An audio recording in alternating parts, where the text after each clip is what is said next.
बोलने के लिए जो समय दिया है, मैं उसमें से 2 मिनट का समय महाकुंभ हादसे का शिकार लोगों की आत्मा की शांति के लिए खड़े होकर के मौन रखना चाहूँगा।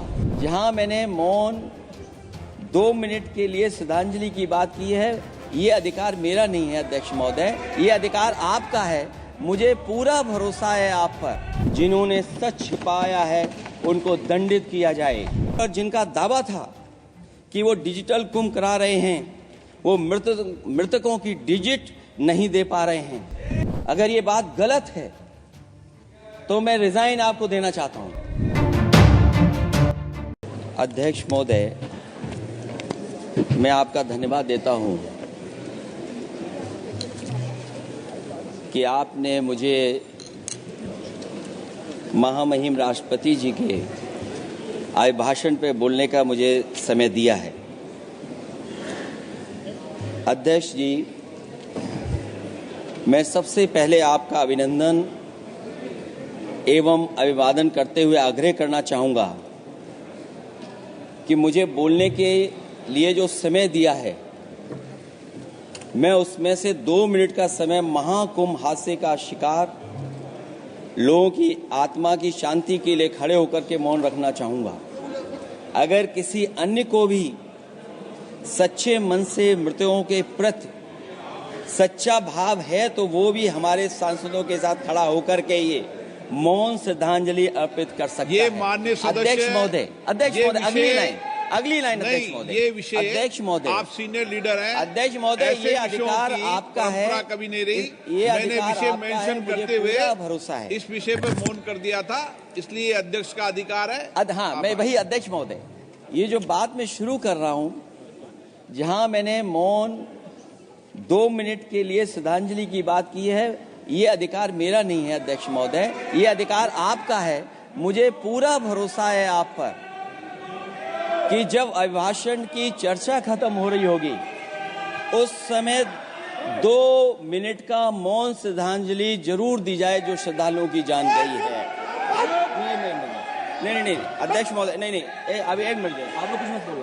नहीं कुछ नहीं। अध्यक्ष महोदय, अभी तो अध्यक्ष महोदय मैंने बात शुरू नहीं की है, और जिन लोगों को तकलीफ है और जिनको दुख होना चाहिए उनके बारे में मैं, हालांकि वो बात मैं बाद में कहना चाहता था महाकुंभ के बारे में, लेकिन अध्यक्ष महोदय क्योंकि बहुत सारे माननीय सदस्य ये सुन नहीं सकते हैं, इसलिए मैं बात वहीं से शुरू करता हूं। आप देश के परम अभिभावक होने के नाते हमारा आपसे अनुरोध है कि जहां सरकार बजट के आंकड़े लगातार दे रही है, और जब मैंने अभिभाषण पढ़ा अध्यक्ष महोदय, बहुत सारे आंकड़े सरकार ने दिए हैं।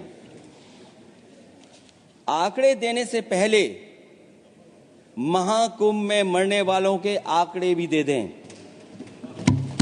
महाकुंभ की व्यवस्था के बारे में स्पष्टीकरण देने के लिए मेरी मांग है अध्यक्ष महोदय, सर्वदलीय बैठक बुलाई जानी चाहिए। महाकुंभ आपदा प्रबंधन व खोया पाया केंद्र की जिम्मेदारी सेना को दी जाए। महाकुंभ हादसे के शिकार लोगों की मृत्यु, घायलों का इलाज, दवाइयों, डॉक्टर, भोजन पानी, परिवहन की उपलब्धता का आंकड़ा संसद में पेश किया जाए। महाकुंभ हादसे के लिए जिम्मेदार लोगों पर, महाकुंभ हादसे के लिए जिम्मेदार लोगों पर घोर दंडात्मक कार्रवाई हो। जिन्होंने सच छिपाया है उनको दंडित किया जाए। अध्यक्ष महोदय, हम डबल इंजन की सरकार से पूछते हैं, अगर अपराध बोध नहीं था तो आंकड़े दबाए, छिपाए और मिटाए क्यों गए हैं? सच छिपाना और मिटाना भी तो अपराध है। इसका दंड कौन भुगतेगा अध्यक्ष महोदय? जहां इंतजाम होना चाहिए था वहां प्रचार हो रहा था। एक धार्मिक समागम में डबल इंजन का राजनीतिक प्रचार अशोभनीय है, निंदनीय है। इतने बड़े हादसे के बाद कम से कम अब तो वो होर्डिंग उतरवा देना चाहिए। अध्यक्ष महोदय, महाकुंभ की जो तैयारी हुई, जो हम लोगों ने जाना वहां पर, महाकुंभ न केवल 144 साल के लिए ये कहा गया, बल्कि ये भी कहा गया कि पहली बार धरती पर इस तरह का डिजिटल और जो आधुनिक चीजें हैं, टेक्नोलॉजी, उसका इस्तेमाल कर करके महाकुंभ होने जा रहा है। सीसीटीवी, ड्रोन, लाइव स्ट्रीमिंग के आधार पर जिनका दावा था कि वो डिजिटल कुंभ करा रहे हैं, वो मृतकों की डिजिट नहीं दे पा रहे हैं। एक तरफ तो जो लोग डिजिटल डिजिटल डिजिटल अध्यक्ष महोदय कहने को थकते नहीं हैं, लेकिन जब कुंभ में इतना बड़ा हादसा हो गया है तो यही सरकार डिजिट नहीं दे पा रही है। हमारे अपने लोग मारे गए हैं, जिसमें परिवार का हर रिश्ता दिवंगत हुआ है। किसी की माता, किसी के पिता, किसी की बहू, किसी की बेटी, किसी का भाई बहन, चाचा चाची। बच्चों के आंकड़े तो अभी तक नदारद हैं। खोया पाया केंद्र ही लोगों को तो नहीं मिल रहा है। जो खोया पाया केंद्र था उसको भी लोग पा नहीं पा रहे, ढूंढ नहीं पा रहे।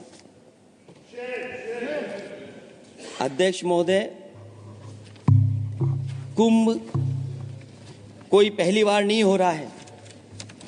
कुंभ का आयोजन सदियों से होता आया है। हमारे पौराणिक और हमारे इतिहास के दस्तावेज ये बताते हैं कि समय समय पे जो भी सरकारें रही होंगी, जिसका भी राज रहा होगा अध्यक्ष महोदय, उसने महाकुंभ या इस तरह के कुंभ का आयोजन किया है। एक तरफ तो वो कि जो 144 साल बाद महाकुंभ होने जा रहा है, उसका इतना प्रचार किया।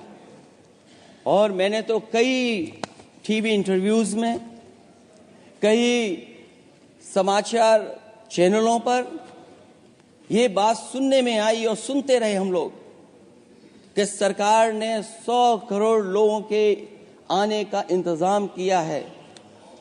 और अगर 100 करोड़, अध्यक्ष महोदय, अगर ये बात गलत है तो मैं रिजाइन आपको देना चाहता हूं। अगर अध्यक्ष महोदय, ये माननीय सदस्य लोग अगर ये नहीं सुन पा रहे हैं तो मैं इनको एक एक को, आप नहीं गए स्नान करने, आप स्नान करने नहीं गए, इसीलिए इस तरह की भाषा का इस्तेमाल कर रहे हैं। अध्यक्ष महोदय, ये कहा गया कि 144 वर्ष के बाद ये हो रहा है। जहां तक मेरी समझ और जानकारी कहती है, जो एस्ट्रोनॉमी और चीजों को समझते होंगे वो ये स्वीकार करते होंगे, जो भी कुंभ होता होगा वो 144 वर्ष के बाद ही होता होगा। लेकिन ये कहा गया कि नक्षत्र ऐसे हैं। तो मैं अध्यक्ष महोदय सरकार से कहना चाहता हूं कि सतयुग से लेकर के कलयुग तक ये सनातन परंपरा रही है कि संत, महात्मा, साधु समाज मुहूर्त के हिसाब से शाही स्नान करते हैं। उसमें नक्षत्रों के हिसाब से जो सहयोग बनता है वही शाही स्नान का मुहूर्त होता है। लेकिन भाजपा के राज में ये सनातन परंपरा टूट गई। पहले सरकार ने संत समाज को शाही स्नान रद्द करने का आदेश दिया, जिससे अनादिकाल की सनातन परंपरा टूटी। और फिर जब देश भर ने ये बात उठी, देश भर में ये बात उठी, तो उन्होंने हादसे को छिपाकर फिर से आदेश दिया कि अखाड़े शाही स्नान करने जाएं। इससे सरकार ने पावन मुहूर्त के स्थान पर अपने मनमाने समय पर स्नान कराने का आदेश दिया। बात उस दिन या तिथि की नहीं होती है, बल्कि निश्चित मुहूर्त काल की होती है। ये सनातन परंपरा तोड़कर इन लोगों ने अच्छा नहीं किया। और ये क्या परंपरा टूटी है कि नहीं टूटी है, मैं समझता हूं अध्यक्ष महोदय मुझसे बेहतर सामने वाले ज्यादा जानते होंगे इसके बारे में। और जो लोग, अध्यक्ष महोदय, जो हम लोगों ने देखा वहां पर लोग पुण्य कमाने आए थे और अपनों के शव लेकर के गए हैं। चमत्कारी करिश्मा तो ये हुआ है, श्रद्धालुओं के शव मिल गए थे, पर सरकार इस स्नान करने वाले मरने वालों की बात स्वीकार नहीं कर रही थी।